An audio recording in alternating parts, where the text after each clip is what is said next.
Where's myself?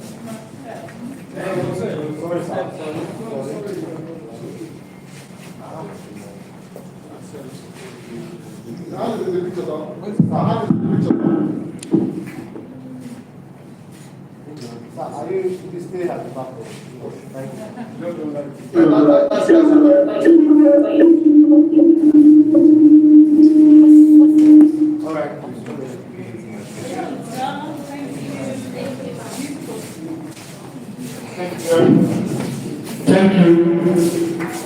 Thank you very much. We're sorry, it's not that our guests online, and we're starting so late. We will number of them, and even those who are inside the room. It's a terrible day in Lagos. Today is traffic everywhere. So we can understand why you are not in Lagos. Yeah. Here we do it around 5, which is about 6 days. For the reality, something like that. So, for your welcome. Thank you. Welcome to Freedom Park, where we stay for home peace parties, and of course, you know so this was built by the state government for monitoring camp. It's always been downstairs. We wanted to sit in the office, to feel the office, but then since we're not starting on time, that's why we just came in directly. The chance after now, we need to go around and see freedom. Now, this was the first colonial prison in Lagos, in Nigeria. Sometimes said in West Africa. So this we call our Majesty's prison, or Broad Street. Broad Street, now that mean business district, Broad Street prison. But then it went out of function for a long time. And now it was reorganized and redesigned, repurposed for the government. We had the government of Lagos to be free. So they took this old land and then transformed it to what we have. So the state government now built this building for Shonika to house all these artifacts. They have over 5,000 real artifacts, and they wanted to be here. So it wasn't sure of security. So we now use it for conferences and organizations. Yeah. Our friend from yesterday has been here because before. Anyway, there are not engagement with you. Usually we deal with you. We insist. That's the complete for anyone, but we insist on the young. But people like us or the chairman, we are past. We can't change. There's nothing we do now. We can change. But we do, or just young people or young people there, trying to see whether you can see that there are possibilities there. As you said in most of your presentation, we want to put up your interviews. Now, as we've been saying that we do not need to actually go outside. We should get outside to understand. That's what we're trying. So the people you met, the star kids, they are part of the DNA of Freedom Park. Freedom Park, every time, hosts young people like this, and they come here. We do their rehearsals here, and they've been winning awards with the winning celebrations and all that. So that's what I said you should do. Nobody had anything to do with what they did, only they direct. So we allow them to do what they want to do, and then we just tap in. That's star kids.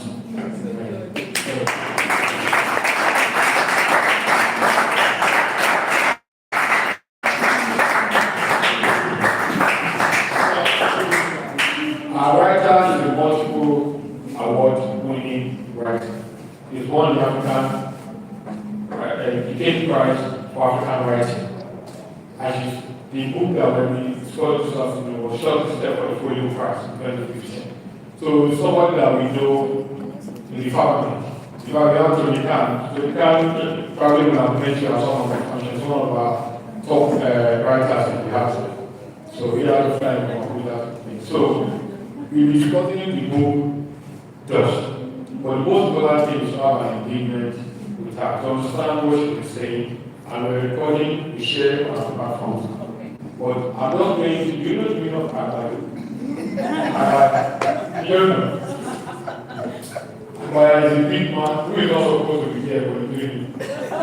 What do you know about Agbaye? Abibo, but that's not Agbaye. Agbaye is actually an elderly man. We are supposed to be responsible, but then you see him behaving like a child. This is the book fair of CORA is for young, mostly young university students. So the person who is coordinating for this activity is Olamide. Wow.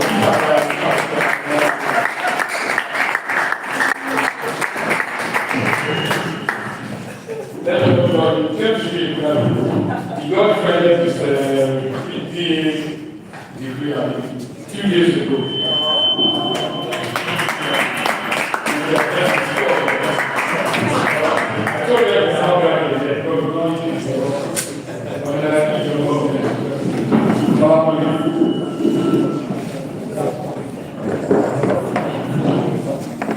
Good afternoon, distinguished ladies and gentlemen. You're welcome to this amazing expressing the power of story. Expressing the power of story. I want to start this event by quoting Stephen King. Says, powerful and magic. And the magic to me is to tell the story. I want the story to tell it to me is titled Dust by one and only Bob. Welcome. Please round of applause. Thank you very much. For those who joined us yesterday at the Metropolitan Club here, we had an amazing event yesterday. We had an amazing session yesterday. We were enlightened, educated, and at the same time, entertained. We let me down aside. Alright, so because of the time, I want to apologize to those who joined online and visible because this event is supposed to start at 3 and this is part 4. Enjoy and tell the story. Alright, so let's start today's event with reading of this book. So, one of us, Chino Lumora, who is going to be an excerpt from this book. Please, round of applause.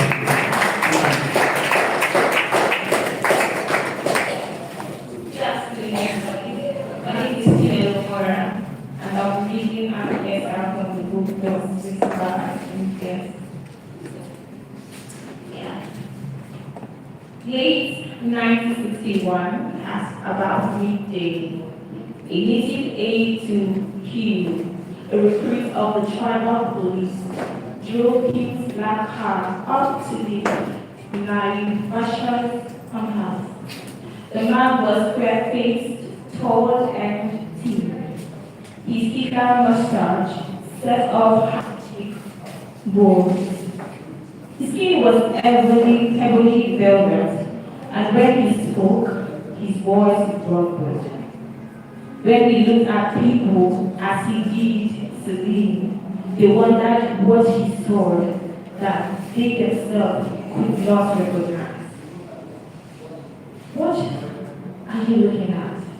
Celine almost sneered. He jumped out of the car. His head was bandaged. Left arm in a sling and no explanations, no questions. Darling, he tried. Celine suffered a bow and laid her cheek against his. Your head. Still caught, he's well. Who's that? Her eyes on the aide. My new man, Agri Oganda, good boy, very clever. She watched as the aide passed the car, smooth, sweet tones, no movement wasted.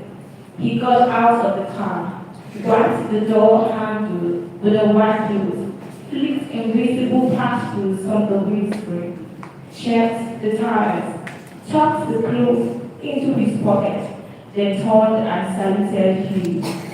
Sir. He stood at attention, waiting for instruction. He waved him up without a glance. Angry, Uganda lowered his cap as the lead. Madame, he said, and then about turned into the direction of the servant's quarters. Not when Shahid, Celine observed, you ought to feed your boy. He's rather cranky, isn't he? He's still unwell. You have really been on to old girl. I missed you, she said. She told him. He patted her bottom. That night in bed, Celine called next to him as he told her he had decided to build her the perfect house near the perfect oasis in Karacha. He told her about pink and coral stones being carted across the arid land from Dar es Salaam. Tanganyika, she asked. Frightfully far, isn't it? No, darling, he said to you. Dar es Salaam below Somaliland on our side of the map. Our side? I see, said Celine, for a moment, certain that she would die from longing to return home to England. He spoke of the northern land, of birds and desert plants, of transient people and wild horses. He spoke, and in his words, they were gas and new silences. Before down, Hugh got out of his bed. Celine counted his pacing steps. 1, 3, 9, 18, 22, 113. Why are you when you are there? Celine wondered.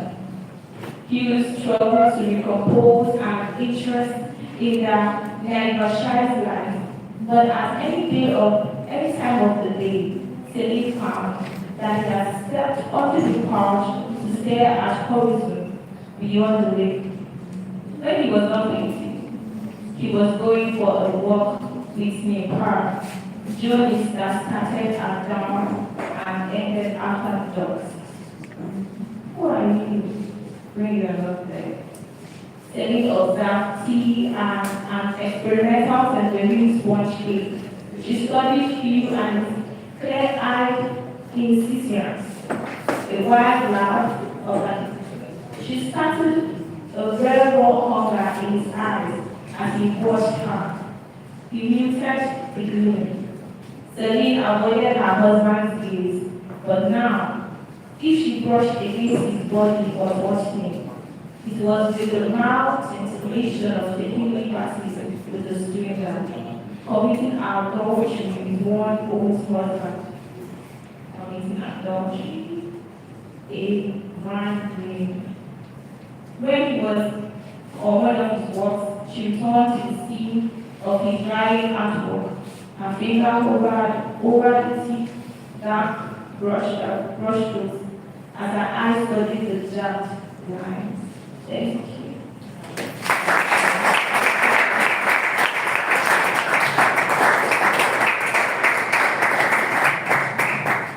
Thank you very much. A round of applause,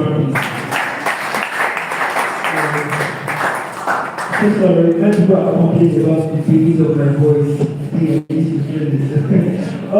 of this, I will go directly to the discussion of this. So I'll be coming to this Mr. Samuel Osazi. He's going to be the coordinator of the session with our dad at the top. Please, if this is not busy, please join me as a welcome in common over to the stage. Round of applause. Thank you.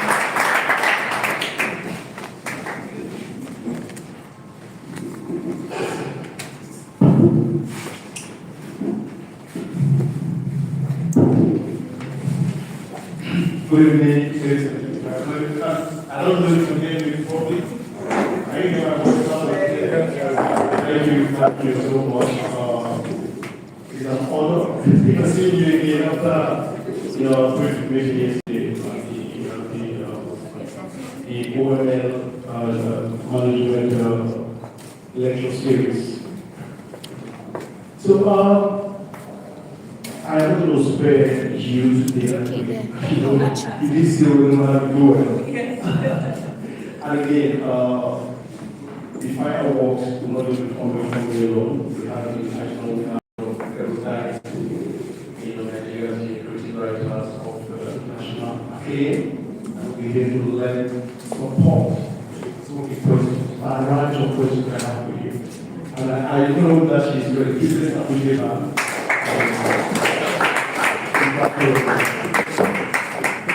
It's your first time here in Lagos, one of the first in Nigeria.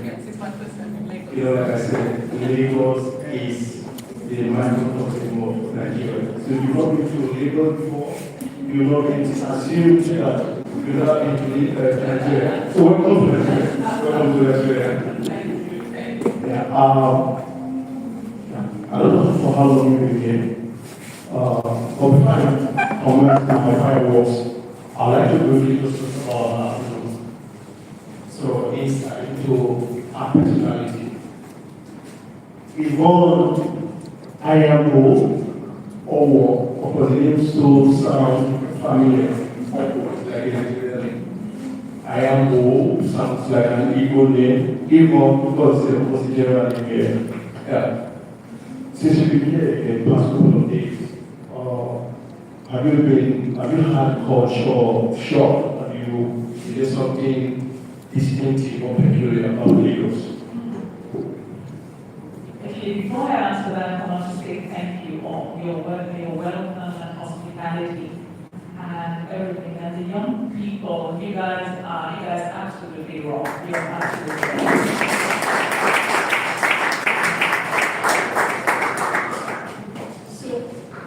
One of the things that has struck me about being in Lagos and being in this movement has been the welcome and the familiarity because of that welcome. And I'm struck again, over and over again, about how similar we are, how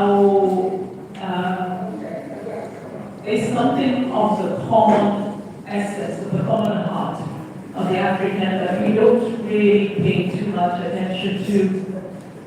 So there was a moment, I think, yesterday, during and after the event, where I experienced a pan of, I don't know whether it's nostalgia or sorrow, about how far we think we are, but also without understanding how close we really are. About Lagos, well, Lagos is an egg job. Lagos is surreal. Lagos is a vortex. And I think one of the things in these few days I've felt about Lagos is that no matter what one looks at, it's not the thing, if that makes sense. It's a story. Every single moment there's a story to find. So as an artist and a creative person, I can now see why certain painters, when they come here, they get lost. I can see this in action. I don't think it's going to be my last return. And I know I hate to say that you're right, but you're right. I think this is my first time in Nigeria. Yeah, fantastic.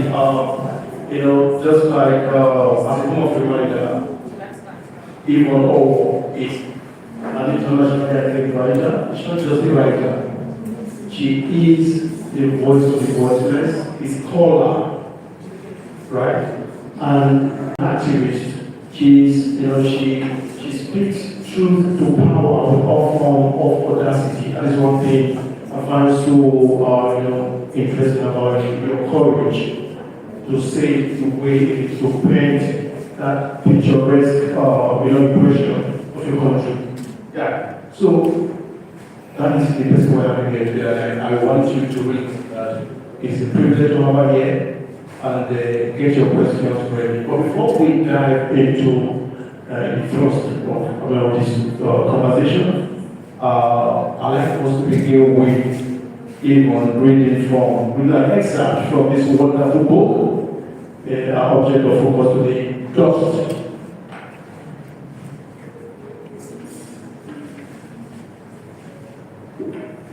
As a symbol, actually, as symbolic of this first entry, this first reading of this book in Lagos, allow me to read from the first chapter as a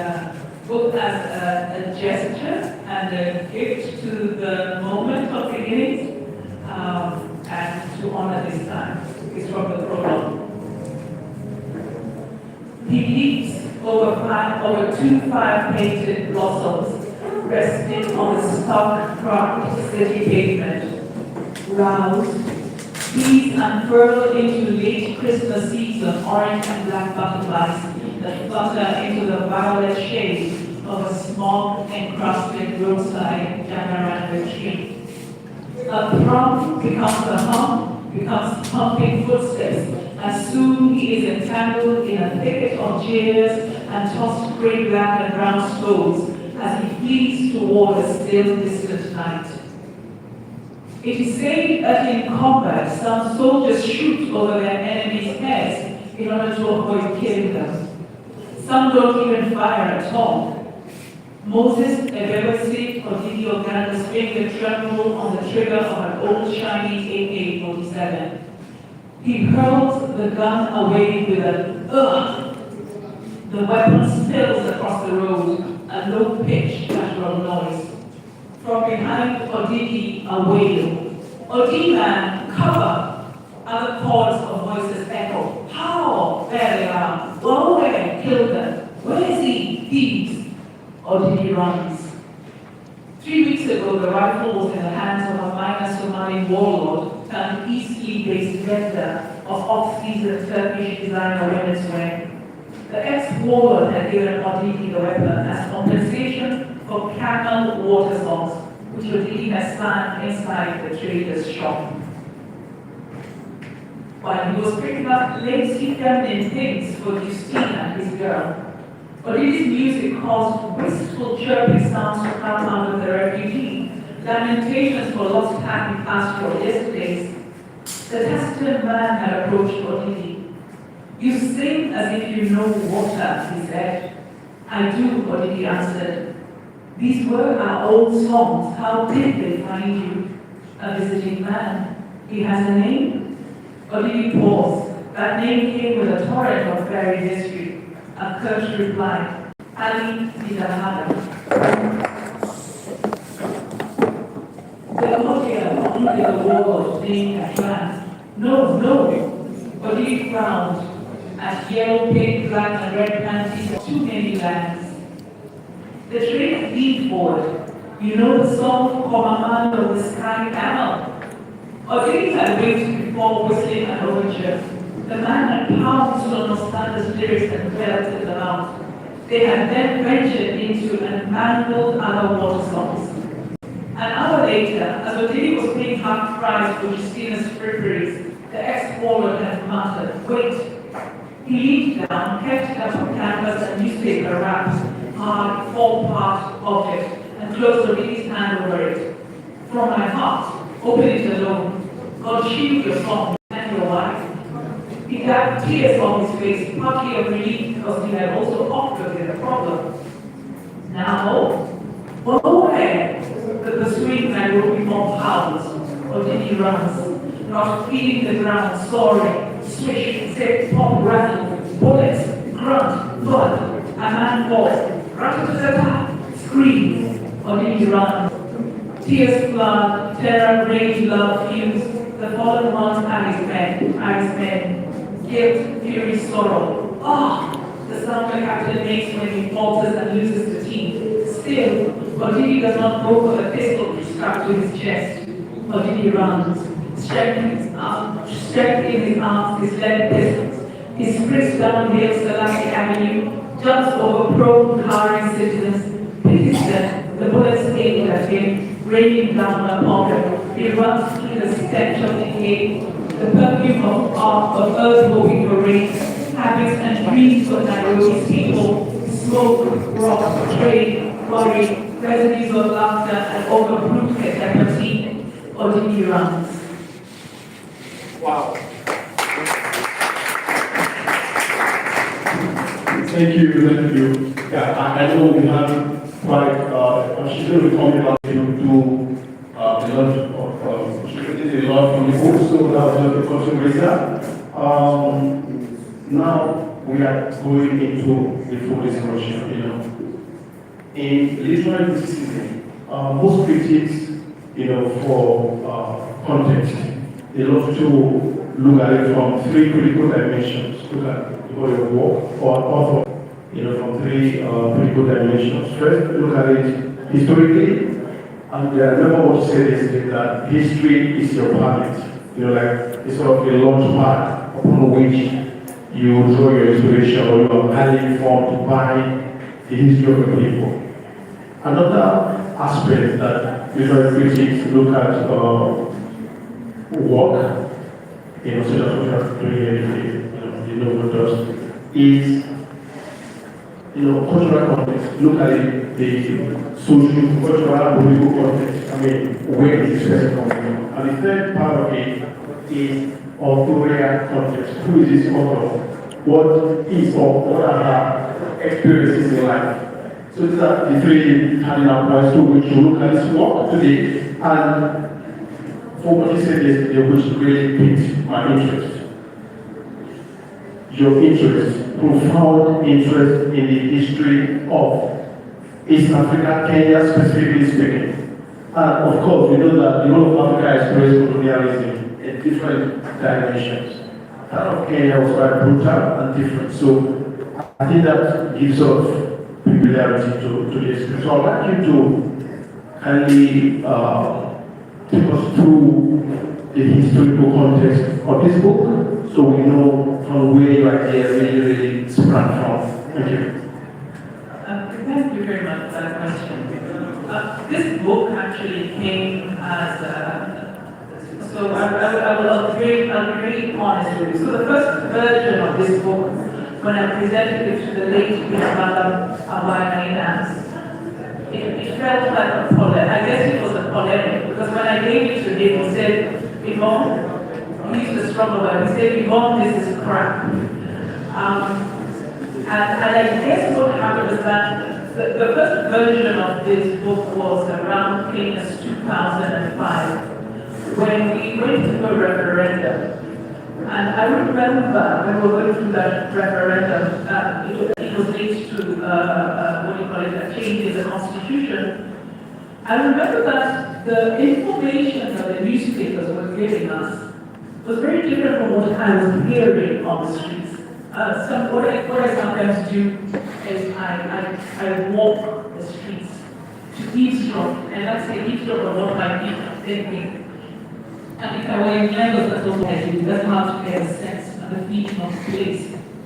And the anger on the street was very, very different from the rosy picture we were hearing in the media. So I've written the first kind of version of the book to warn, if you want, the country that if we do not deal with the secrets we bury, and we are very good, and I realized that coming from the museum that it seems to be a general challenge all over the continent. We're very uncomfortable with the things that we do to one another, and we like to bury and pretend everything is fine. So that was the thing. I said, if we as a country do not handle or give a name to the ghosts we have buried and thought that we were going to burn.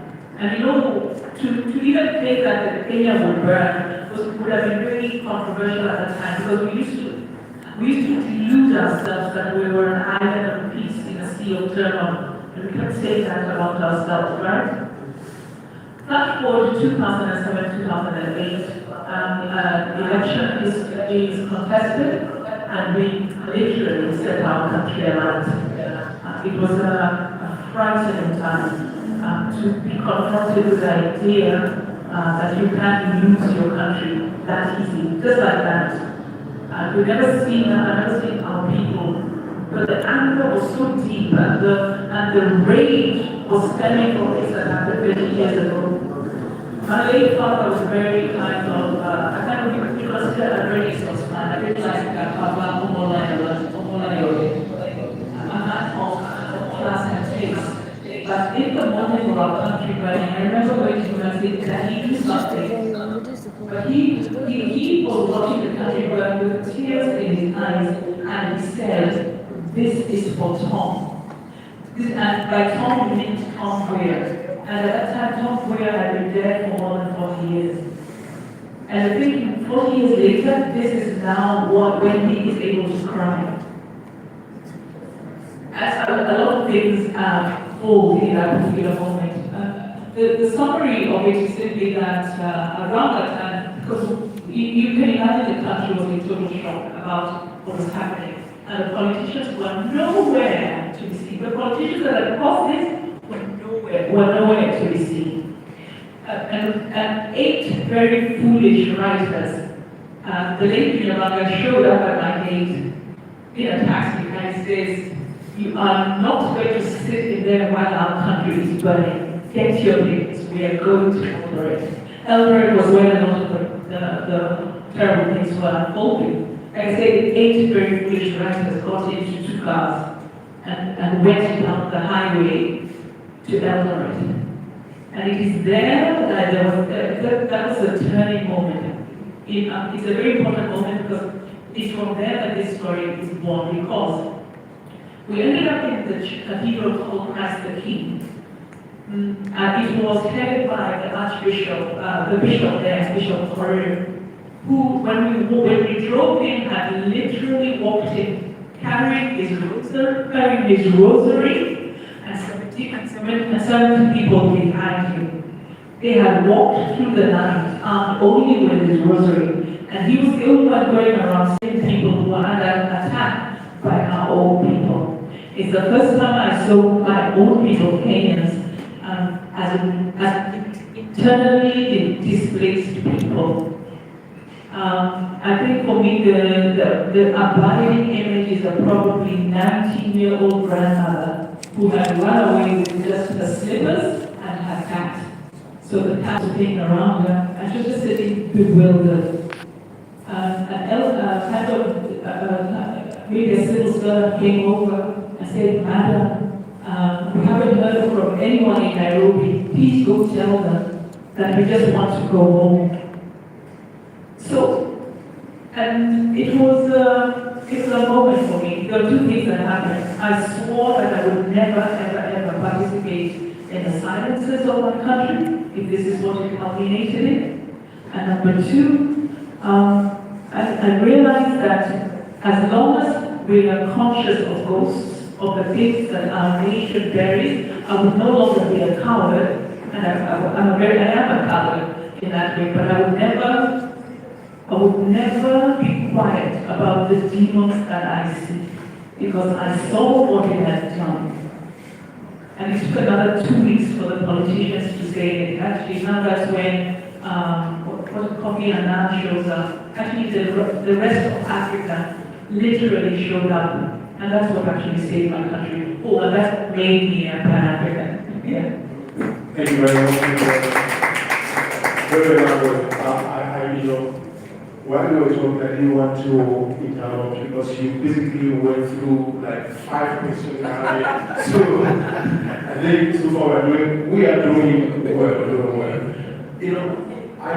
In my quest to get to meet you, I mean not physically, I mean doing research, all that, there are some recurrent truths. You see them, they keep coming, recycle. I know that in literature we say repetition is for the sake of emphasis. You have messages you can pass across through the prisons of these truths, these themes, recurrent themes in the world. One of which is the need to exercise or appease, demons or ghosts, phantoms, if you like. They keep coming around. They don't be treated well. They need to be appreciated or appeased. Could you throw more light on this? So we have a better understanding of what you mean. Actually, I bet those in the room know what I'm talking about. One of the things that I think this is also for the younger generation. I mentioned you, the younger generation, Gen Z, late millennials, and Gen Alpha. So we'll probably need a more African term around this generation, because your generation in Nairobi, the ones who have gone to the streets several times and are actually scaring politicians in the best possible way, are directly confronting the things that the previous generations have ignored. So of course we love the story of the founding father, Jomo Kenyatta. So because we like the mythology of the founding father, we refuse to look at the horror and terror and the betrayal of the nation that he had created. It's been a long time to be able to say that now. But because of the new generation and their boldness, we're able to now speak for those generations. Those are some of the demons. Some of the, you know the things you do.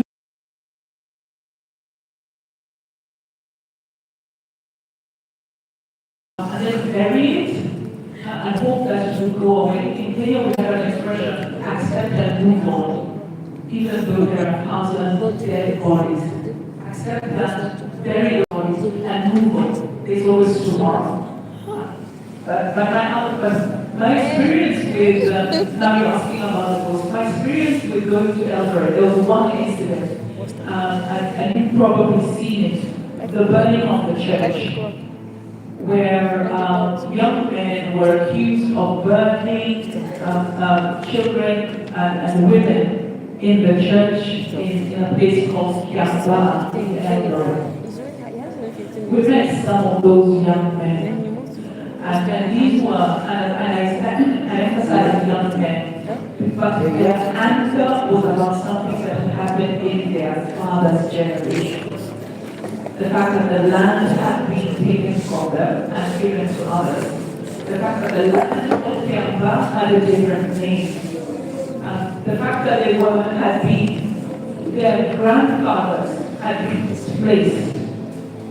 And another history had been built over that land. And nobody was acknowledging that. To this day, nobody acknowledges that. And all I know is, as long as interestingly enough, I met a man 2 weeks ago who actually, I want to say, the Chief Justice, who had gone to Kiambaa to investigate. And he had said, I'm wondering why I could never get the story of Kiambaa. So I told him, this is the story. It was known by another name. It was taken from Uganda and given to people he had displaced. And so the idea that the things we do remain buried. I witnessed young men doing the most terrible things, killing others because of a crime that had been visited upon them by the state 30 years ago before they were born. And I think it's the story of Africa. We don't, I know we talk a lot about colonialism, but we rarely say what colonialism meant. It meant the death of your world. It meant the death of culture. It meant the death of people. It meant the death of cities, of kingdoms. It meant nations reduced to tribes. It meant that somebody would come and take your entire history and then come back and say, there was no history here, and it became a law. It meant men watching, as happens in Gaza, the elimination of everything that they thought they were strong enough to defend and use it. It meant women being abused and children also being abused. It meant the taking away of people across regions, across the world, never to return again. It meant the continent experienced an apocalypse. And we can't just reduce it to the word colonialism. We have no, and every time you enter horrible. It's not even just the genocide, it's an homicide. Because it also meant the death of so many, I think over, certainly in East Africa, over 14 different species were destroyed. So what does that actually mean for our people? The fact that we are resilient and survive is something else. But what does it mean when we cannot name the horror? And we dismiss it as the word, or we cover it with the word colonialism. And I believe part of our restlessness, our inability to, it's not progress, I love the fact that you just historically, touching on the extent of colonialism in Kenya and what actually colonialism is. In the first situation, you also came across, your attempt to give the age of colonialism different money. This is the age of marriage because of the enormity of destruction of hate, of plunder, or whatever it is you have. Another thing also caught my attention, epistemic violence. And then you have cultural appropriation, and then religion, the origin of religion. Will you please take us through all these blocks, and specifically, Kenya gained independence in 1963, right? That's over 60 years ago, 62 years ago. What attempt do you think we should by now take in order to be able to put the colonize?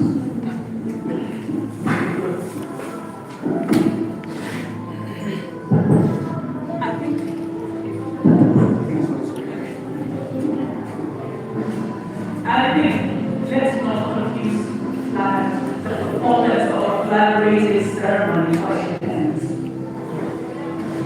And independence is not sovereignty. We are not sovereign yet, not as Kenya.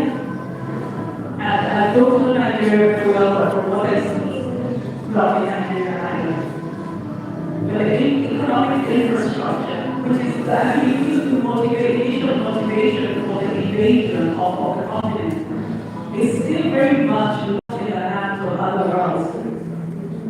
I don't think that we may speak of independence because it's like the performance of independence, but I don't think we are sovereign yet.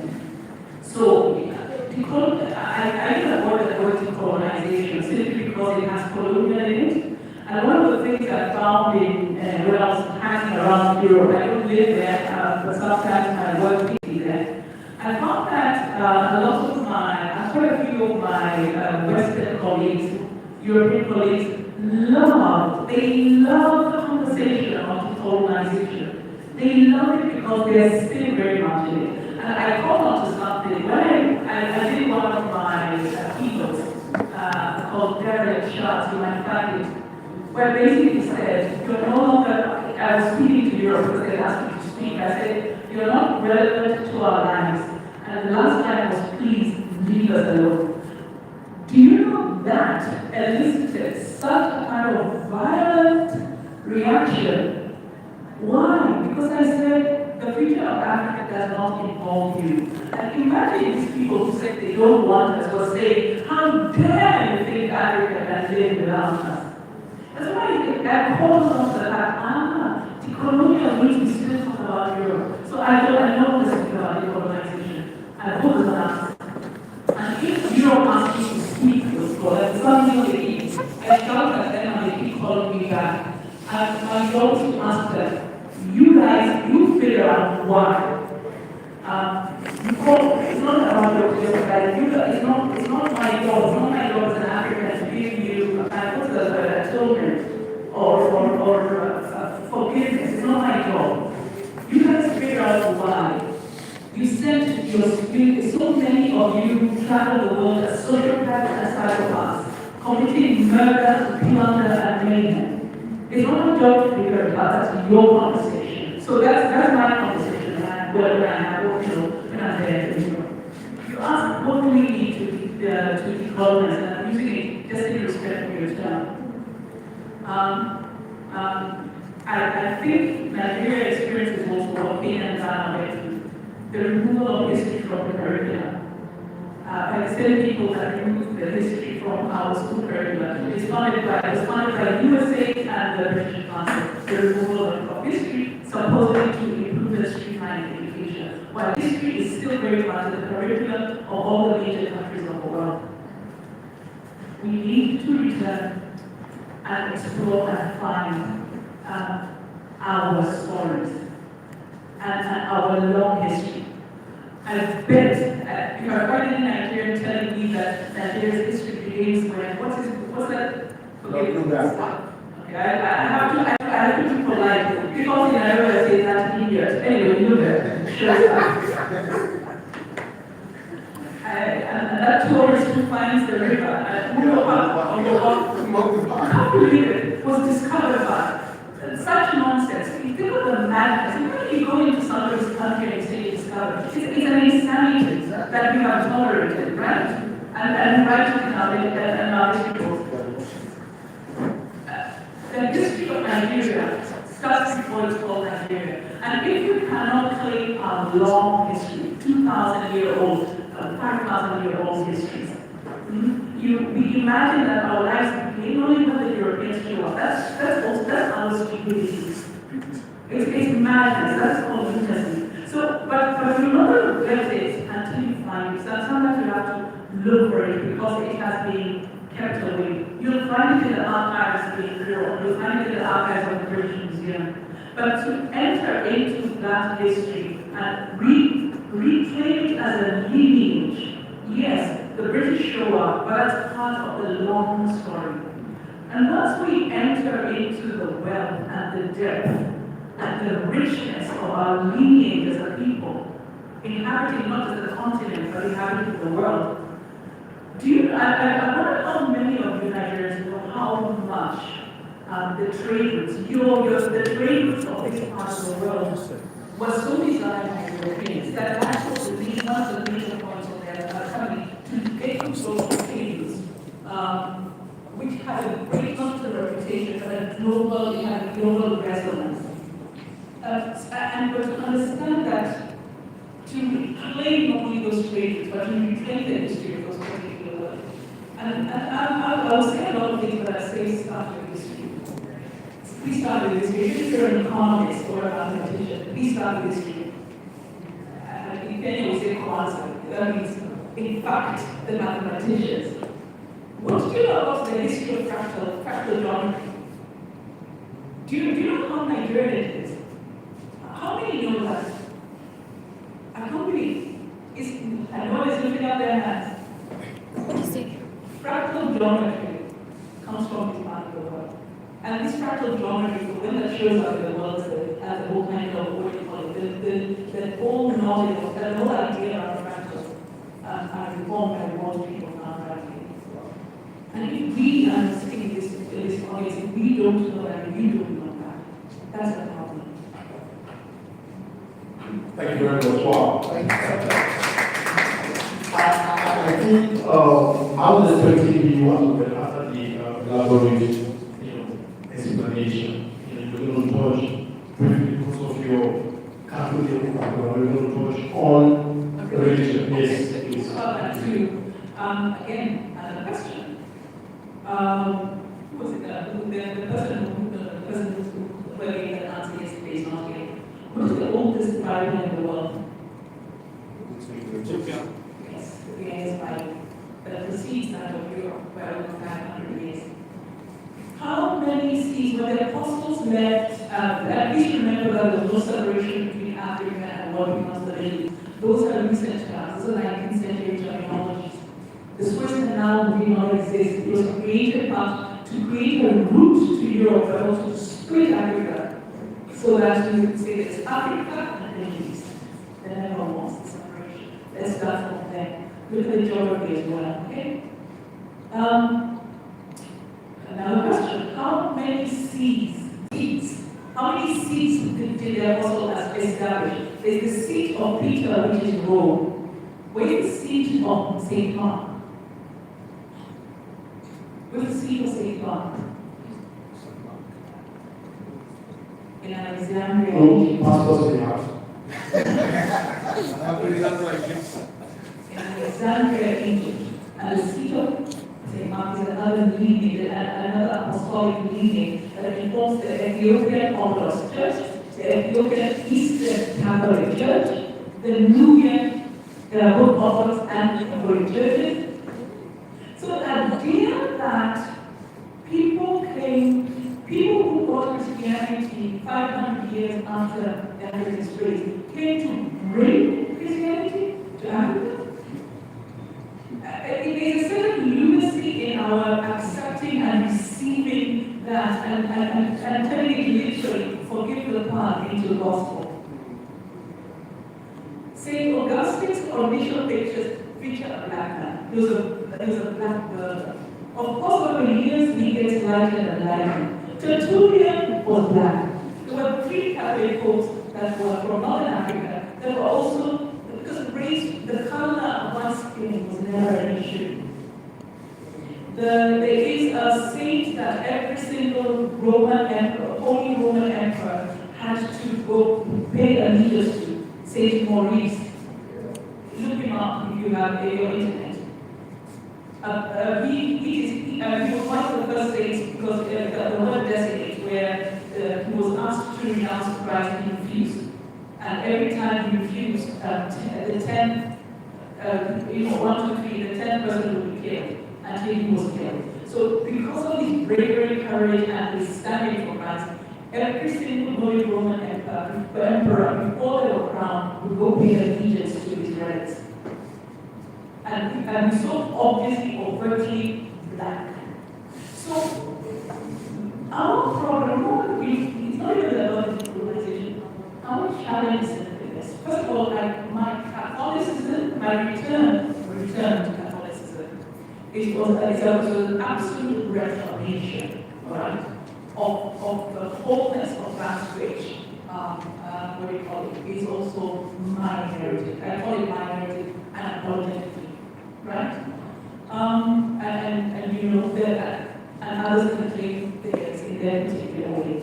Nobody brought Christianity to us. It was here when they also arrived. Maybe it was enhanced in their way, in particular ways, but it was already here. So that's part of the reclamation, right? So I believe that partly answers your question. Absolutely. You are with me, at the introduction.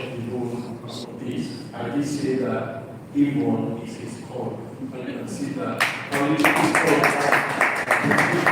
all these details and her brilliance, not just evident here, but also reflects, in her creative work. Good in her books and probably research, or her two novels, probably, please. I mean, let's before we go to the Q&A session, because I believe that the kind of people that we are going to have quite a lot of questions to you beyond what I'm offering here right now in our own capacity. The doors opens with, something glory. The young man is murdered and what people say election violence. I know in Nigeria, similarities. What feeling do you intend to evoke in your reader? I mean, how do you begin such a book with that kind of saying? Nothing really. I'll speak as an artist. It's not the first how a story shows up. I did not know this was how it was going to begin. I was in a festival in Brisbane. I was very late, running to the festival, literally, and jumped over a butterfly. And it's amazing how that night, because in a way the story had been stuck, that night, at literally about 2 a.m., I woke up with a scene of seeing this man, young man, crying. So I went to the computer and literally just followed him to his particular end. And it was So that's the outcome. But then again, I think one of the things I wanted to talk about, I resisted, and I still resist, and I please take it in a kind way, be kind to me. I'm not a feminist, I'm not. But what worries me most was seeing what I call is it the criminalization of men and the criminalization of boys on the continent. It's not a new thing. The idea of I should also explain, I'm a former reformed social development professional. And I still remember, I'm reformed and repentant. And I still remember when I used to work for these distinguished development organizations, how the management, usually somebody from the West, will say, okay, we emphasize women. But it was very interesting to see them undermine their achievements, very deliberate. We could not say that so-and-so, Mr. Young so-and-so has created a dam in his village, out using the most rudimentary resources to restore electricity to his village. We had to always withdraw that so that it would be suffering women, violent men, and children with partial or tuberculosis, always. And we're told that to what raises funds. Like some of our friends here, I had to work away. This narrative creation that undermines and destroys the very essence of who we are under the name of social development. So that's what made me walk away. But then I started to notice how, for some reason, and it's for whatever psychological reason, there for a long time, it is changing now because I understand our friends are afraid of men to bring dowry, but for a long time, unless it was a gay man or a transgender person, the idea of the African man was always being diminished. So I write human men, but I write also good. I write our men. I sing our men. It's my little act of subversion. So yes, but it was also to highlight the point that at that point, so many young men, I don't know what it is that African governments were killing a lot of young men, really the best. But nobody was really talking about it. And it was as if these deaths did not matter. These sons of mothers and fathers, these brothers, these husbands. So this was my way of saying, it doesn't matter. I'll write their name so that they will remember at least the name of it. Wow, thank you.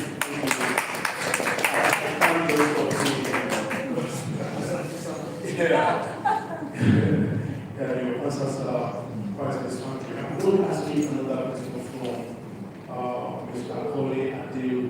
He did send me a question. I was taking one before we delve into Q&A session because I know that we have questions. If you tend to ask our questions, please do not let that Q&A session conclude. Take a pen and paper and write down your questions. We will read them. The question from Mr. Adil Dula.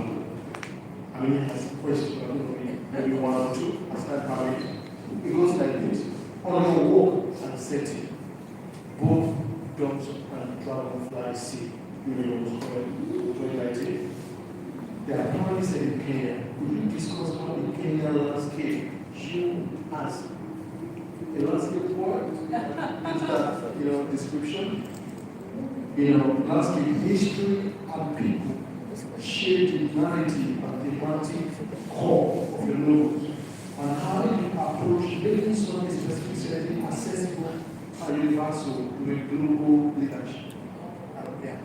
That's what That's a very kind question. Thank you for me. He's asking about landscape writers, and this is a lot of those of you who are plotted right, because this is about the idea of setting as character. So, yes, landscape is very important for me. I don't use the word conservationist, but I'm a historian. I'm a very proud historian of nature. So, those are traveling with that, even in Lagos, I keep wondering, I say, where's the green, where are the trees, where are the flowers, where are the animals? So nature is very much about my life. That's how I grew up as well. With my late father and mother. I was a biologist, so we go into the environment quite often. Nature influences and shapes how we live, how we feel, how we think, how we read the world. So growing up Kenyan, so last year is going to be absolutely important because I'm a Kenyan. Kenyan is to be vulnerable and susceptible to the things of nature and landscape, and to know that mountains are agency, water as life, and to know that birds have an opinion. And maybe that's what comes to. Yeah. Okay, thank you. One more question for me. You know, in Western world, global north, they keep talking about some of the tenets of democracy, like accountability, accountability, transparency, and that, as we call as democracy. Would you think that India needs to be Africa in terms of trade, the exploration, and the exploration of our natural raw materials like crude oil? I mean, I don't know if you're aware, the crude oil from Nigeria are being drilled by foreign multinational, not by indigenous Nigeria. And I suppose it's basically everywhere. If you go to South Africa, you're most likely going to see people and some other people from the etc. Go to Congo to our same thing. You know, do you think in their dealings or relationship or transaction, African states, what they preach about in terms of accountability, transparency, sincerity, and those core values of democracy, the values that make democracy to really thrive? Do you think, they are practicing what they preach?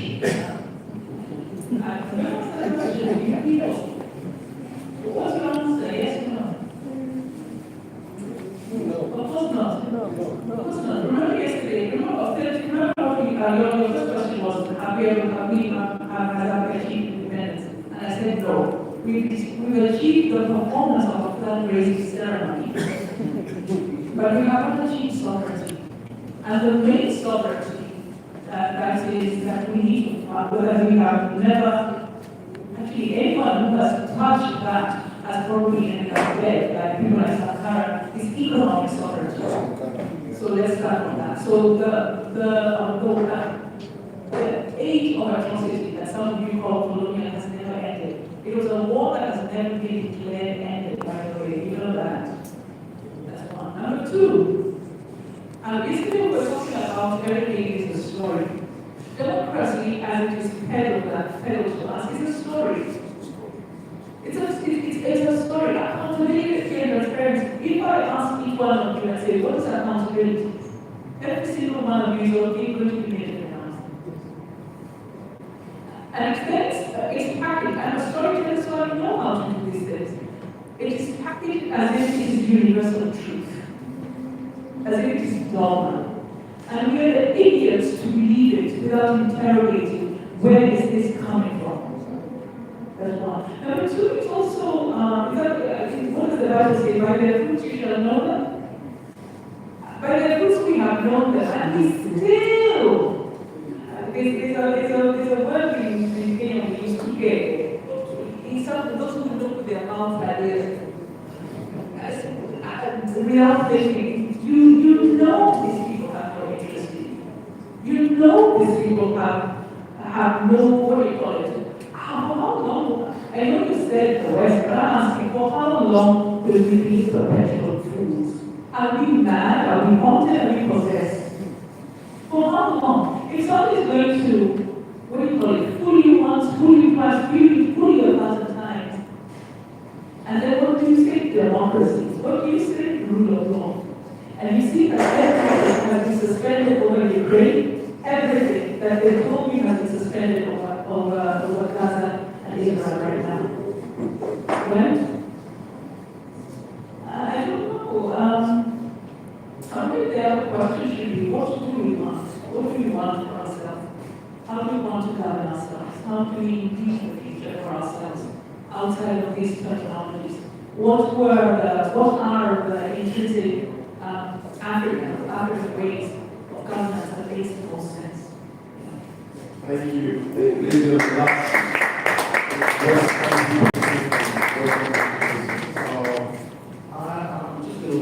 I'm going to attempt to manage 2 questions. To also can proceed next item agenda. President William Ruto, Ruto made 2 days ago from the UN General Assembly. He spoke so fiercely, so confidently, and so eloquently about a couple of things. One of which was the need for African unity, or to talk about unity, or when we Africa unite, question begging for answer.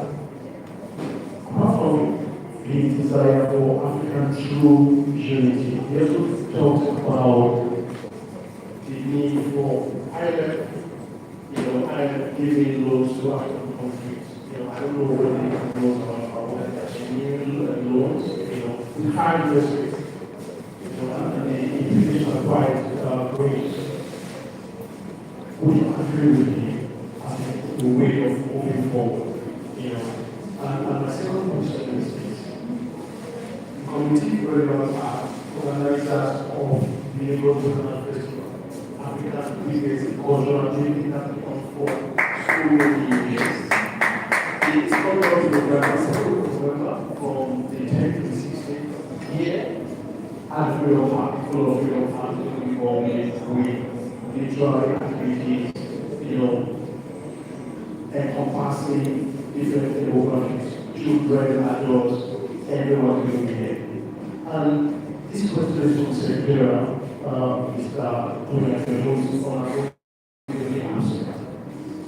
He said, rather fly see in 2019 logo, is one of the books of festival.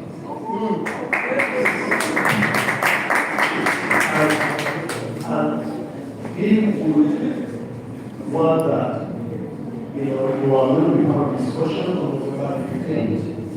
President there are 2 questions, very please. Our President William Ruto, I'm very Kenyan. I will be too Kenyan because I'm in a polite company. He says the right things, and I'm glad he said that. And I know we love talking about African unity, but we do so without doing that kind of historical understanding.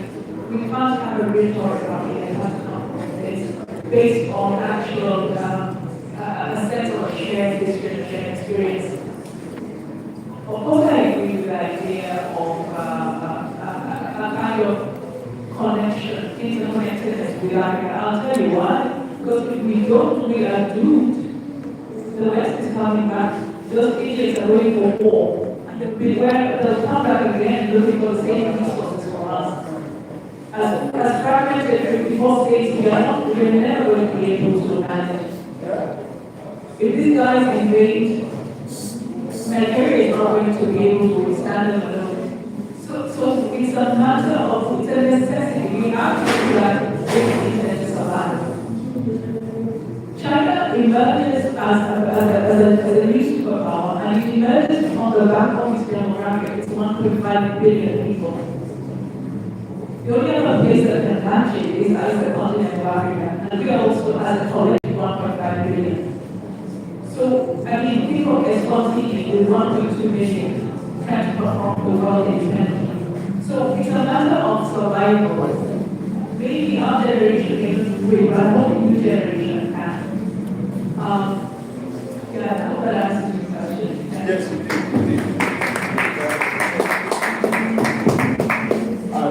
always true. Okay, we're going to take a few questions. She's going to be fielding questions from the audience now, very briefly. Two questions. We've got 2 questions. So we start from the colleague. I don't know if you're ready. Are we ready? Okay, 4 questions. Do we have questions online? Questions from online? Okay, let's begin with him here, the closest person to this place. So you take this mic. Thank you, Asante. Yes. We listened to everything you said. I really want to know, like, what's the way forward for Africa? Because when we look at the internet now, we have African nationals, other countries getting other nationals out of their country instead of being united and coming together and joining a result. And what is the cause of this and what is the way forward for Africa?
About the countries trying to grow, it's a very good question.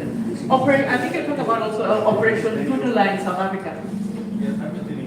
Everything. You know, guys, please understand that what our adversaries dread the most, what they dread the most,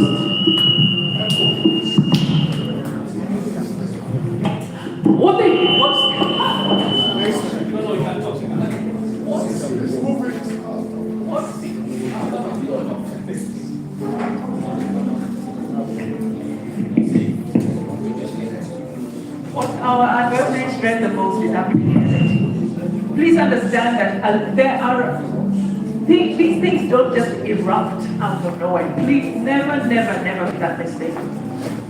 Let me correct that. As long as Africa understands, our continent understands that they are at war.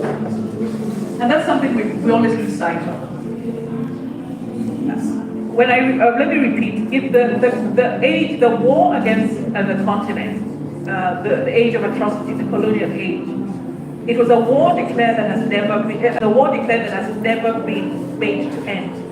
We are a people at war. And a people at war, please understand that at every single point, you'll always notice, the moment Nigeria speaks about unity and getting together, I guarantee, because it's a pattern we've seen, within a short time, there will be a burst of ethnic violence. There will be a burst of narratives on Twitter and social media, pitching this one against that person. And then it will be spread all over the place. It happens over and over again, right? There's a major psychological operation underway, and I think part of the thing is ourselves becoming very conscious of that, so that when you see the pattern, you recognize it. That's number one. Number two is also for ourselves to stop being idiots, stop being foolish. to not give in to the satisfaction of trying to scapegoat other people for the problems that we have ourselves. So remember when I said we need to talk about our ghosts. South Africa is one place that seriously needs to talk about its ghosts, rather than project it upon other black people, right? And it's a habit nations do, and they are notorious for that. And I've told them that to their face as well, right? You said, what do we do? I think it goes back to the fundamentals, I think, and that's what I believe, is to return to the fundamentals. History, to confront our own darkness. Yes, we know what the colonial people did. Yes, but also to say, what does that mean for us, number one. Number two is also, what have we done to each other? How have we betrayed the dream for ourselves and for other people? You and Ghana have things to sort out, don't you? You have a conversation you need to have. And to have it in a kind of, an honest kind of way, where even if somebody has to scream or cry or mourn or grieve, it is allowed to happen. I think it starts that particular way. And then I have a lot of faith in the new generation. The fact how they're connected and united across social media, how they support and sustain one each other. The naughty Kenyan Gen Z is going to Uganda to vote to help vote out Museveni. So they had to cancel some parts of the election. Ugandans joining the Gen Z protests in Nairobi. And Nigerians coming over to Nairobi to also join the protests. Are you one of them? It's incredible. So there is something already happening that the young people are doing. And I have a lot of faith in that particular entity, knowing also they will be targeted. Yeah, thank you. Let's continue. We're going to be having more questions, right? But I think that because of the promise I made earlier that you're going to do more than one reading, you've only just done one. I think it's expedient that you do something very briefly. Let's have two readings from you, then we could proceed to more questions because I understand we have three more questions to go. Over to you, Yvonne, for a brief reading from your wonderful novel. Thank you.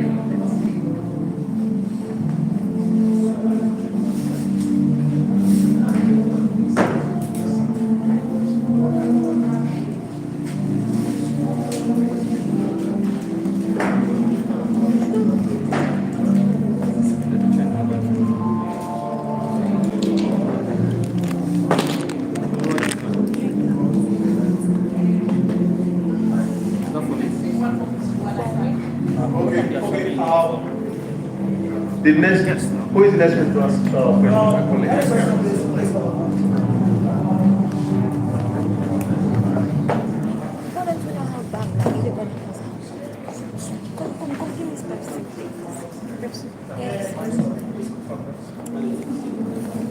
Thank you.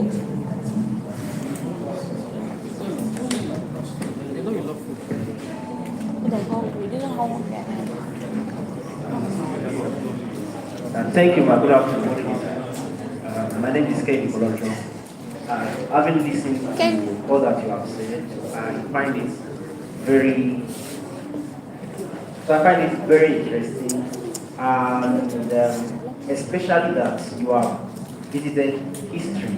So I like that narrative landscape and everything. But my question is based on the connection between the text itself as an aesthetic quality and that historical background. Now, I remember listening to one popular writer say that, that the project, quote unquote, is not to correct the story but to address it. So, based on the theme of now addressing the story, now everyone has addressed the story, and I think there is that anger should erupt that something has been done, something has been tampered with respect to history and society, etc. Now my question is that, is it in the province of history or in the province of social structure as we have it, a kind of post-independence reality, right? So is it the province of history or the province of the present social reality to correct, if there is anything of such, to correct that status quo, or it is in the province of the individual? Thank you.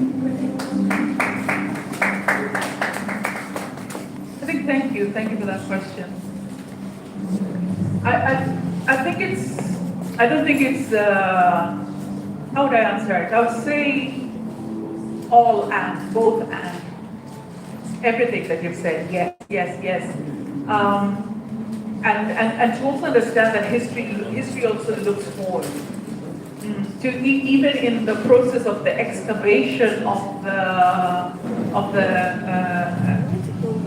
past, that the process must also be forward-looking, right? History is made through the now, in the process of the now. I don't know if that makes any sense. That we imagine what the future looks like from within a complete sense of now, and that now is not complete unless we have dared to look far enough to retrieve the long history. When did Lord Luther come to Nigeria? 1914. Before, okay. Okay. So to go beyond that, go far beyond that, to go into the I don't know, the whatever the archaeological finds say, and start Nigerian history from there. And let me repeat it, the fact that it becomes Nigeria in around 1940 does not mean that Nigerian history does not exist. Yes? And look, we have examples. In 1975, I think I said it yesterday, China suffered a terrifying civilizational, not just decline, but a loss of faith.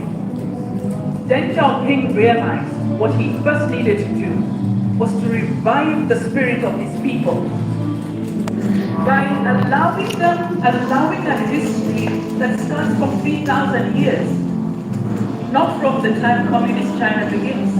And how does he do it? Even though they had little resources, paying the writers, paying the painters, and especially paying the filmmakers. And so filmmakers would create epics of Chinese history. As the people watched it, they reenacted and relived who they were. Right? Initial films were not too good, but it becomes bigger and bigger and better. And that reminder alone was so important in giving the people a sense of really of possibility. In the year 2000, when I say I'm a reformed former social development worker, in our foolishness, I was at the University of Reading, we were going to help their schools, the Chinese, Henan province, to go do some social development work among them. And the reason we went to Ghana instead was because, according to my head of department, the Chinese were too uncomfortable for us. Look at us now and look at them. So I think the lesson certainly, and I look often from China, is that it is possible, it can be done, and it can be done within a generation. Right? So I don't know if that kind of answers your question. But yes, it can be done and it has been done. China has done it. Yeah. Thank you very much. I think that's about it. I personally, let me speak for myself, you did not disappoint me on. We did brilliantly well, just like what one of the reasons, because I went through the internet looking for information about transport, and so I noticed that St. John's has a good number of reviews, local, international, in Kenya, UK Guardian, Observer did say that Just is the best book out of Africa since Half Million Ocean 2016. That's laudable. How This is 2014, originally 2013. Yeah, so that is what we just experienced today. I don't know where we can get. I don't know if everybody could be as fortunate as I am, but I do have a copy of Dust. I don't know where you can get a copy of Dust. Oh, Baba has copies, so we have copies. Yeah, there's a Baba here that has copies. So if you need a copy, which I think you should, because this book is on put down table, you need to read it so you have that personal experience about this beautiful, creative work. Ladies and gentlemen, do not forget that this wonderful program was put together by the Committee for Relevant as co-organizer of the Lagos Festival Festival with support from Freedom Park, ISEC, alumni Nigeria, so don't forget about those guys because, yeah, they are here. Let's clap for them, please. ISEC, and of course, Freedom Park, let's appreciate Freedom Park. And not forgetting Hot Model Foundation in partner CORA for on behalf of my people at this session has come down. I'll now hand over to. I'll drop the mic with a colleague to take over from there. Thank you very much. Mr. Shegun, picture, please. We're going to take a picture.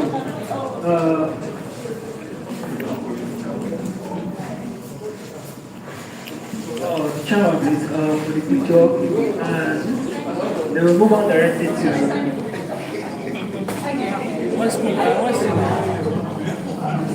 I'm thinking you're here.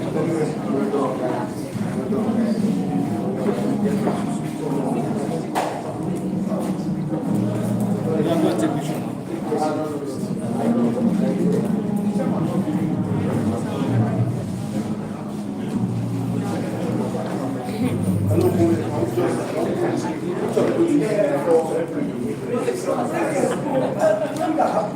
Check and take them out of screen now so we can see. Put them together.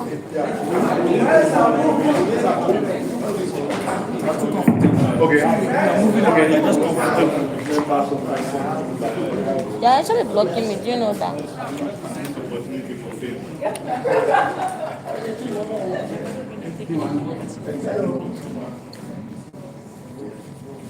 Okay, so let me join now. I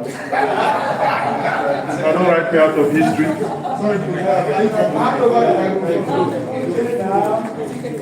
So after this, Chairman of CORA, Chief Kaida Junior, is going to give us the closing remarks. So let's just sit tight. Then we have a couple of pictures. So for now, we are going to end the picture for now. Just for now.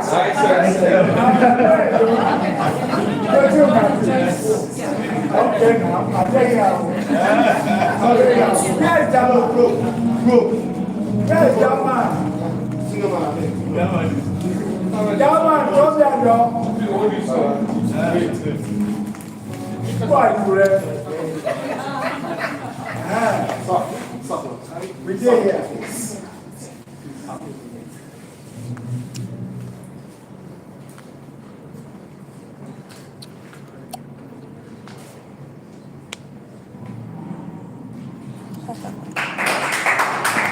Alright, so thank you very much, everyone.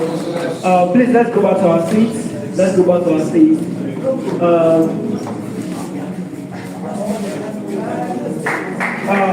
The chairman of CORA, Chief Kaida Junior, is ready to give us a closing remark. Thank you.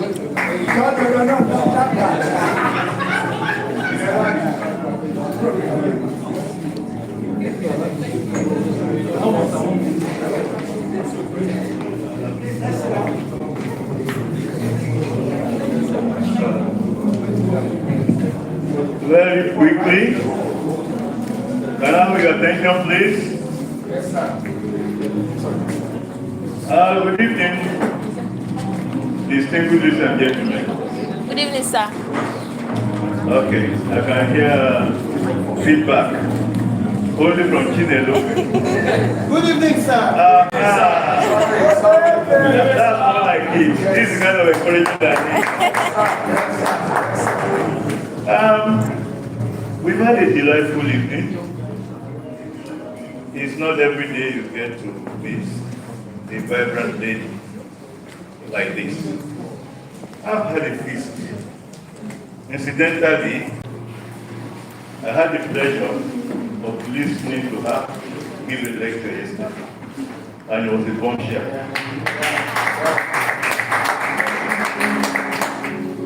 What was I expecting? I was expecting a lot of erudition, a lot of color, a lot of knowledge. We got all of this, plus a lot more.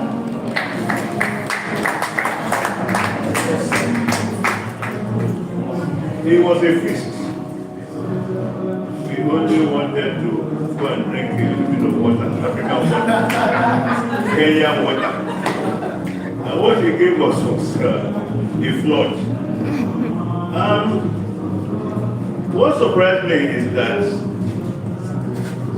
I'm on the business side of life. And I thought I knew a lot. By the time I listened to her yesterday, I was not too sure of myself. Yeah, I'll give you an example. She spoke so much about intellectual property, as if she was an expert in law. She spoke so much about the resources in Africa that are so hidden and remote that I wondered what a scholar of creativity, where she found all these nuggets. The whole room was full of a lot of gems in different areas of human endeavor. And I wondered, with all this beauty and resources, where did she find the zeal and bombast for activism? Was to see an activist. Now you don't meet too many. You don't meet. You don't meet. You don't meet.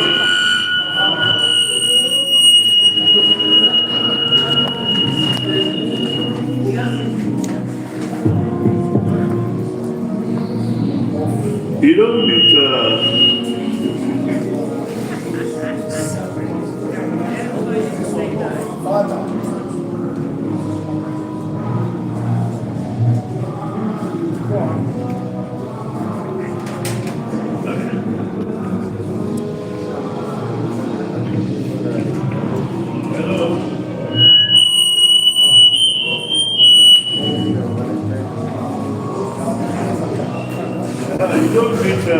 too many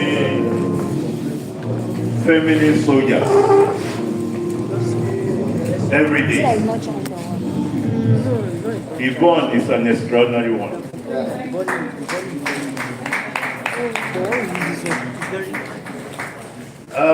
I saw her articulate so many things, and the nexus of some of these things are not easy to connect. She resonated with some of us in so many areas of revival and rescue of Africa. I think you clap to that.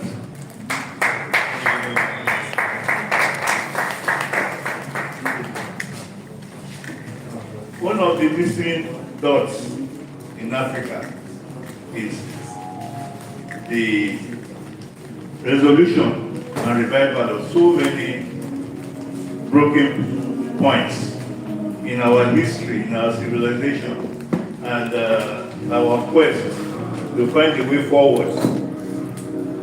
We found most of that in what she said yesterday. And she has said quite a lot more today. So I was lucky. I got a full dose of it yesterday. and I thought that was the end. I got more of it today, and I'm sure most of you did too. So I think another round of applause.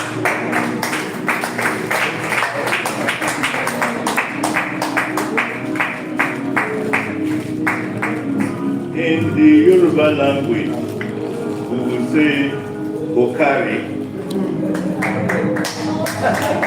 which means you have done exceedingly well.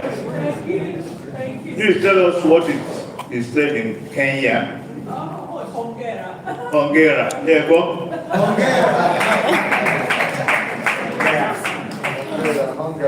Yeah, hungry. So, you simply, ladies and gentlemen, I think we have had a harvest of knowledge, of beauty, of creativity in one package. I'm sure when you go back, whether it's to Kenya and your other stations, you will remember us. But we shall not forget you. We shall never forget you, because it's quite historical what you have done, what you have said, and I'm sure we'll keep even the tape recording to share it with as many platforms as we have. You've done very well. Bukari.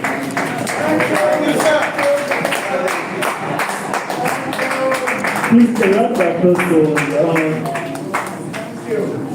we have one more assignment, Chairman. We have one more assignment to carry out, sir. So the community forum is working to say thank you for coming and the honor will be done, Chairman.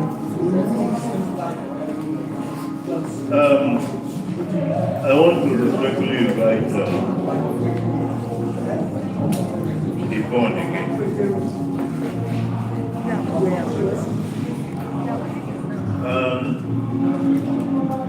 On behalf of the Committee for Relevant Acts, which I humbly represent here,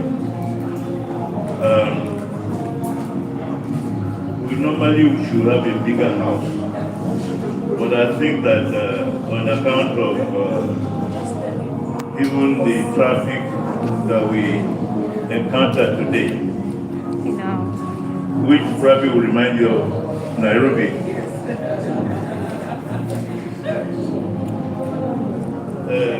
Before now it was flooded in the last few days, so we've been struggling, but thank God we are out here. So on behalf of the CORA, we want to give you a small token to remind us.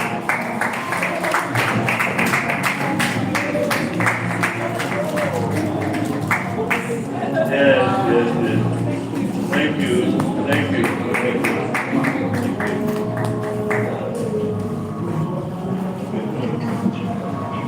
All right, thank you everyone for coming. One last assignment to you. We have a couple of students from University of Lagos who are here. Yes, we have some of them here. And there are also fresh graduates in the house. So if you don't mind, I'm going to take a couple of pictures with you. Okay, so from University of Lagos, Akokai, this is a couple of pictures.